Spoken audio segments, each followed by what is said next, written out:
Pauta al Día con Hernán Higuera. Estamos de vuelta, amables oyentes, 6 de la mañana, 45 minutos. Amaneció más rápido hoy, ¿eh? Tenemos el Parque La Carolina prácticamente copado de sol, la gente haciendo deporte. Muy bien, les felicitamos a quienes sí lo pueden hacer, a quienes se dan el tiempo de hacerlo. Nosotros trabajamos, lo vemos, ¿eh? Sí da una sana envidia de hacer deporte a esta hora.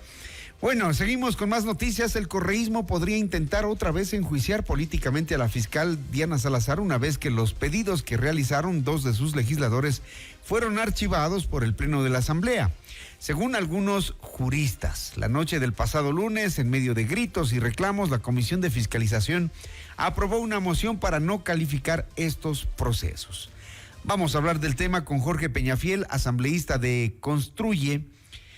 ¿Podrían intentar otra vez enjuiciarla políticamente? ¿Hay esa posibilidad, asambleísta? Buenos días. Muy buenos días, estimado Hernán, un gusto. Y igualmente vemos el Parque La Carolina muy activo y despejado completamente. Es una buena noticia, creo, para toda la ciudad.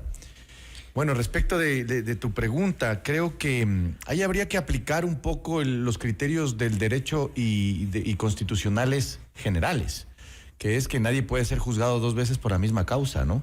Si ya iniciaste un juicio político en base a unos argumentos con unas pruebas y ese juicio, ese proceso no tuvo un desenlace en el juzgamiento, digamos, o fue contrario o ya hubo una decisión respecto del tema, ya no podría ser enjuiciada nuevamente con los mismos argumentos y las mismas pruebas. Ahora, si existe otro argumento, otra condición, otra circunstancia y otras pruebas, evidentemente, claro que podría ser enjuiciada cualquier persona, y todos estamos prestos siempre a ser enjuiciados por los elementos que la gente pueda probar, ¿no? Finalmente, ¿no? Pero es que hasta último momento quieren buscar la forma de encontrar impunidad en los casos que la fiscal está investigando. O sea, lo que yo creo es que el juicio político no era un proceso, este juicio político, estos dos juicios políticos, digamos, de la fiscal, no eran unos procesos que venían de la mano de una legitimidad democrática verdadera, sino que era una respuesta era una vendetta efectiva al trabajo que ella viene realizando en contra del crimen organizado. Y el crimen organizado utiliza varias fórmulas y varias organizaciones, entre esas políticas, sin duda alguna, para poder generar estas vendetas, estas venganzas y demostrarle a alguien que finalmente está haciéndoles daño a las bandas y a los criminales quién es el que manda. Entonces, creo que esto es una victoria del pueblo ecuatoriano al fin y al cabo. Creo que esto es una demostración clara de que sí hay funcionarios buenos, que sí hay un trabajo positivo de ciertos espacios en la institucionalidad ecuatoriana, y en ese sentido creo que es fundamental, fue bueno, fue positivo y ha dado un buen mensaje el hecho de que se pueda archivar estos juicios de la forma en como se hizo, ¿no? Ese caso y esa larga telenovela entonces ya tuvo su fin, ahí muere. Quedó resolvido, como dijo usted mismo en el Sí, Pleno. Sin duda alguna, creo que ya queda cerrado de manera definitiva estos dos juicios políticos. La definición en el Pleno de la Asamblea Nacional, más allá de la sátira que uno hace al mal uso del lenguaje de parte de asambleístas del oficialismo, que ese fue un poco lo que intenté y realicé, digamos, en mi exposición. Creo que es el cierre total de estos juicios políticos, pero no de la vendetta. O sea, no de la venganza que le tienen jurada a la señora fiscal. Pero ella parece que ya quiere, o sea, ya no hay juicio político, eso, ¿no? Ya no hay juicio político, ya no hay la posibilidad de que le lleven a pagar, digamos, a enfrentar estos cargos. Pero de que van a seguirlo intentando, no me cabe duda, mi querido Hernán. Esa es la labor, esa ha sido la agenda legislativa más importante del correísmo durante todo este periodo e incluso del periodo anterior. Pero también queda esa sensación de que la Fiscalía se dedicó a investigar casos específicamente políticos, con tinte político, y a descubrir estas redes que sí, era necesario. Pero también hay otros casos que requerían de la agilidad y la investigación de la Fiscalía. Bueno, los números... Celeridad. Los números, mi querido Hernán, dicen lo contrario.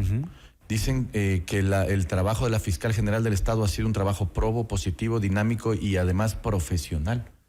La gente le ha respaldado, los números lo muestran, más allá de que nos guste o no el trabajo de ella, que nos parezca A o B el trabajo de la señora fiscal, la gente, la ciudadanía de a pie, aquella ciudadanía que sufre el día a día de la delincuencia y que sabe dónde están los delincuentes, le respalda.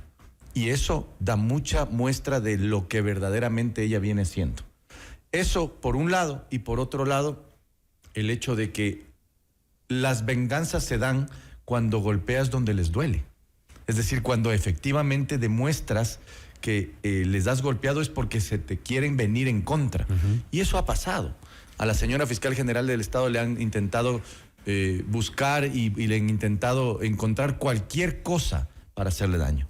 Algo que no han podido porque precisamente ella ha demostrado con su ejemplo y además con su trabajo cuáles son los objetivos de país que requerimos y que necesitamos para poder al menos tener esperanzas de tener un futuro que no sea manejado por el crimen organizado, que no tenga esa influencia de las bandas, finalmente, que son quienes administran muchos espacios de la sociedad, entre esas parte del Estado ecuatoriano. Ella se quedará hasta enero en el cargo. ¿Le alcanzarán estos meses para avanzar en esos casos que también le reclama la ciudadanía? Digamos que si dejamos de lado los pronunciamientos políticos en redes sociales y todo lo que le dicen ahí, pero sí es verdad que, por ejemplo, nos queda pendiente el caso de la mafia albanesa y otro tipo de casos que han estado en la palestra pública. A ver, todos los casos... INA Papers. Todos los casos tienen una temporalidad diferente. Un poco lo que se tiende a pensar es que todos tienen que ir como de la mano avanzando, digamos, al unísono. Y eso no es cierto. O sea, cada caso tiene una complejidad y una dinámica diferente, de acuerdo a sus propias circunstancias. Es decir, no es lo mismo levantar un peritaje sobre un celular que levantarlo sobre 100 celulares. Y no es lo mismo levantarle un peritaje o una investigación tecnológica a una investigación o un peritaje que no necesite ese tipo de pruebas, ¿no?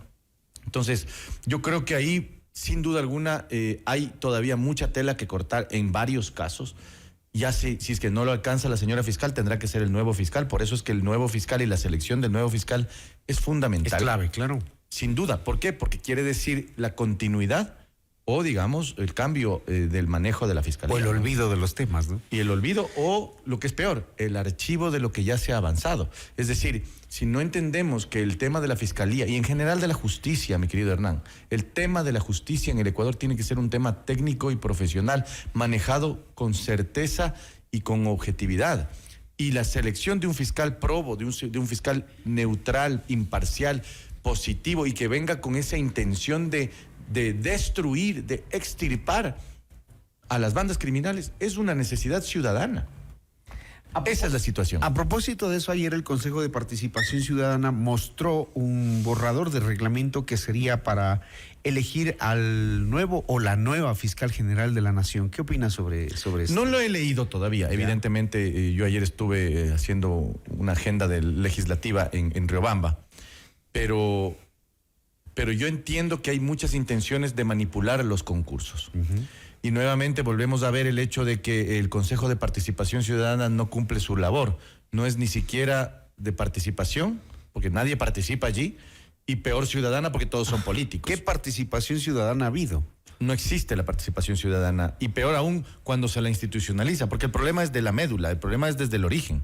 No hay participación ciudadana institucionalizada. Eso es un concepto mal planteado en la Constitución y por ende debería ser eliminado, algo que nosotros como Construye lo estamos planteando para el próximo periodo, un proceso de reforma política profunda, y eso lo vamos a conocer el momento en que ya tengamos los planes de gobierno de cada uno de los candidatos y en general legislativos también. En fin, lo que sí le podemos anticipar hoy día es que no podemos continuar con un Consejo de Participación Ciudadana en donde los lobos se visten de ovejas. Y allí es en donde entra el correísmo, fundamentalmente, y el gobierno nacional. Que han aplaudido el reglamento a propósito, el borrador. Entonces, seguramente hay que dudar de él. Si es que ellos lo aplauden, es porque hay que dudar de él, mi querido Hernán. No nos olvidemos de la designación de Mario Godoy al Consejo de la Judicatura, un correísta declarado, ex asesor de Esteban Albornoz en la Asamblea Nacional. Es decir, ¿y qué? Y con el aplauso hasta burlesco del señor Guarderas, que representaba al gobierno nacional.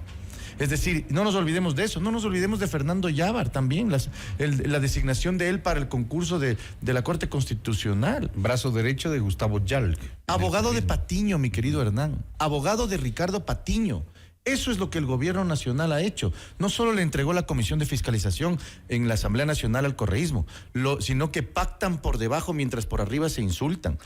Prenden las cámaras y eso es a propósito de precisamente mi última exposición en la Asamblea Nacional. Eso es lo que yo revelé. Y les digo, por eso es que no está resolvido ni descubrido, porque quería efectivamente demostrar cómo ellos pactan por debajo, pero cuando prenden las cámaras se insultan. Y eso es lo que el país tiene que reclamar y tiene que darse cuenta, tomar decisiones para que los representantes ciudadanos, en cualquier instancia, sea en el Consejo de Participación Ciudadana, sea en la Asamblea, o sea en el propio presidente, en el binomio presidencial, elijan por personas que efectivamente vienen a decirles la verdad. Y que lo que hacen por debajo lo hacen por arriba y no lo que sucede actualmente en el Consejo de Participación. Que el reglamento del concurso para fiscal general ratifica la prueba oral, la probidad notoria, la prueba oral en la etapa de oposición para garantizar que el fiscal tenga conocimiento del sistema oral penal, pero dejan fuera, por ejemplo, una veeduría internacional. Nuevamente, esto ya pasó en el concurso de Wilman Terán. Ya pasó precisamente en el concurso que recién lo anulitaron para la selección de los jueces de la Corte Nacional de Justicia, o retrotrayeron. La veeduría es una condición que, en mi opinión, debería incluso tener facultad de veto. Sobre todo si es que viene con los avales ciudadanos verdaderos, legítimos, y mucho más si viene con un aval internacional en donde nos vengan a decir lo que nosotros no podemos decir por nuestros intereses o por los intereses que tienen quienes conforman los cuerpos colegiados. Es decir, una veeduría tiene que no solo ver, como dice su nombre, sino que una veeduría debería ver y poder hablar, pero con voz y con capacidad de veto, o al menos un nivel de influencia verdadero en el ejercicio del proceso de la selección de tal o cual cargo. Es ponerlos como cómplices y testigos nomás. Pues. Eso es por un lado. O por otro lado, ser utilizados también. Mire lo que pasó en el caso de Wilman Terán. Cuando la veeduría de la Fundación Ciudadanía y Desarrollo le dijo las verdades a Wilman Terán, ¿qué hizo Wilman Terán? Los separó, los excluyó de los procesos y solamente le permitieron ver los temas cuando ya estaban sellados, santificados y hechos. Por tanto, no es ese el papel de una veeduría. Ahora, en este nuevo caso, lo volvemos a ver. Es decir, en el reglamento, nuevamente las veedurías forman un segundo, un tercer nivel y ya no son lo que deberían ser, que deben ser una voz y con capacidad verdadera de objetar lo que se está resolviendo en estos Los destituidos miembros de la Liga Azul, como se les conoce a los vocales del Consejo de Participación, ¿dejarán implementando el borrador o el reglamento? Bueno, yo creo que ¿les alcanzará? No lo sé. Usted sabe que la Revolución Ciudadana trabaja a través de estas agendas escondidas, sobre todo cuando les interesa a ellos que nadie sepa y que nadie conozca qué es lo que pasa. Seguramente lo intentarán. Lo que sí le puedo decir es que se ha librado una gran batalla y creo que hay que saludar estas acciones tomadas en contra de la Liga Azul y hoy día no perder el norte y el seguimiento de los temas. El Consejo de Participación Ciudadana va a elegir fiscal, va a elegir miembros del Consejo Nacional Electoral y eventualmente va a ir sustituyendo jueces de la Corte Nacional, jueces de la Corte Constitucional, va a ir llevando a cabo todos estos procesos, ¿no? Muy bien, gracias a Jorge Peñafiel, asambleísta de Construye, hablando sobre el fracaso en el intento de enjuiciar a la fiscal y la relación gobierno-asamblea, también el tema del reglamento que se discute, que se analiza en el Consejo de Participación Ciudadana y Control Social. Gracias. Mi querido Hernán, muchas gracias. Un buen día a todos y buen trabajo. Gracias, muy gentil.